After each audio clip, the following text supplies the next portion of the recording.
So that was Hank Green. He talks very quickly, and hopefully I'm going to talk quickly too. So if you need to pause it, Miss Bryson, feel free. Um, how do you feel about being called stupid? Do you agree? More importantly, is Hank asked, why are we stupid?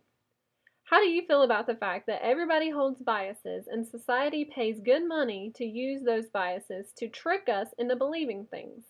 I, for one, hate being hoodwinked by people, the media, commercials, and even the news, and therefore, I think this lesson today is very important because honestly, I don't want to be stupid, and I don't want you to be stupid either. So, let's get started. Let's talk about ways to not be stupid. The overall question for this lesson, and a continuing question you should ask yourself throughout the entire semester when you read things, is how can language be used to manipulate people? Up until this point, you've probably just been shoved a book and said, read this, here's what you have to know, and you don't really have a lot of freedom to think about things for yourself.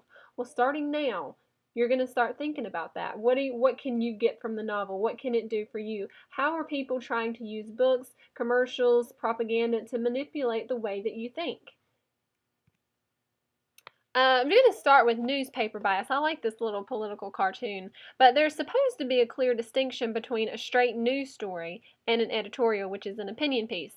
But we know that that line is often blurred.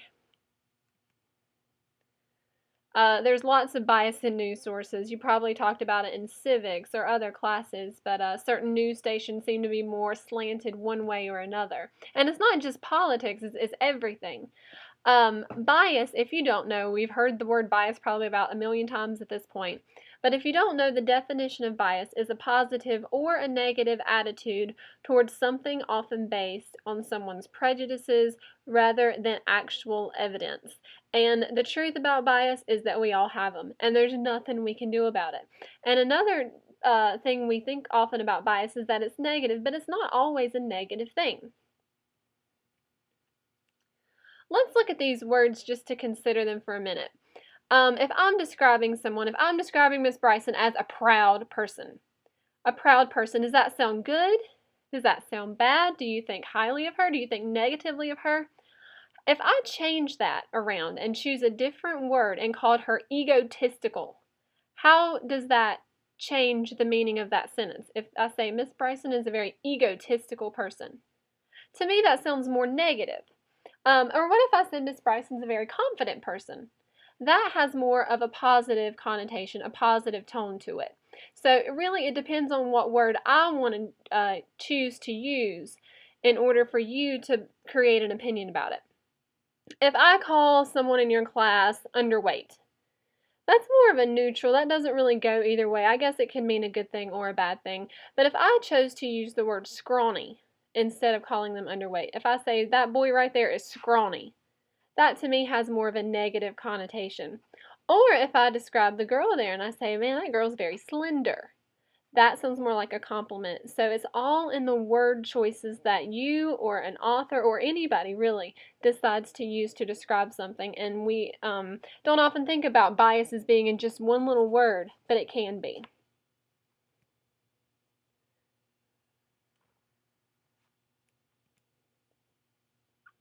So that was my introduction to euphemisms. You probably talked about euphemisms, and if you haven't, that's great. You're about to learn something.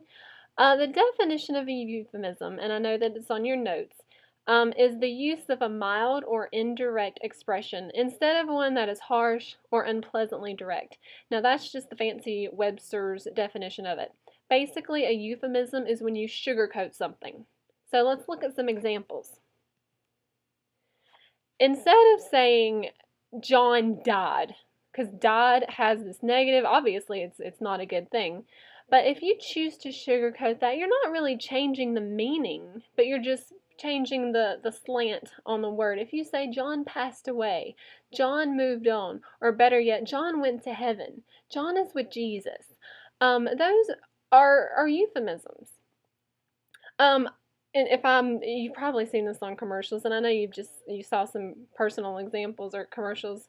Instead of calling it a bed, because wow, that has no effect on me. But if I call it a sleep system, then that sounds fancy. So that's just another euphemism for bed.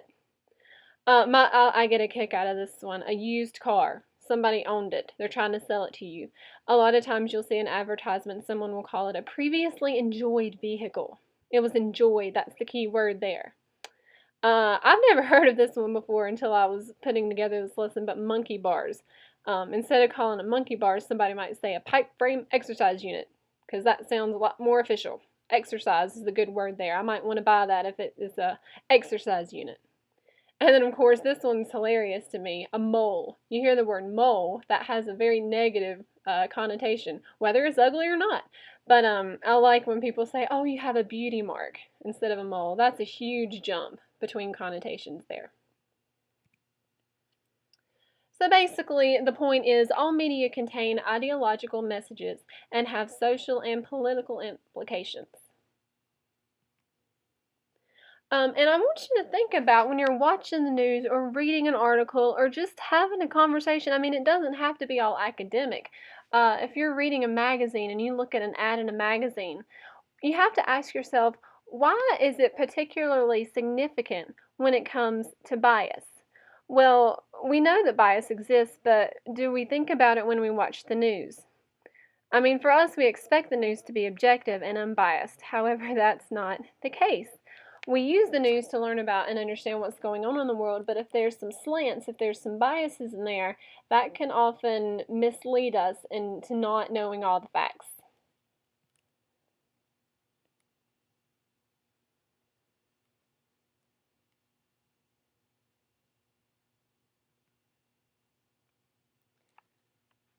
I honestly disagree with Bill O'Reilly.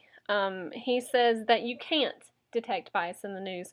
Well, actually, Bill, we can, and here's how. And you'll need to take notes on this as well. The first way we can detect bias in the news is through selection and omission. And you have to ask yourself, what is left unsaid?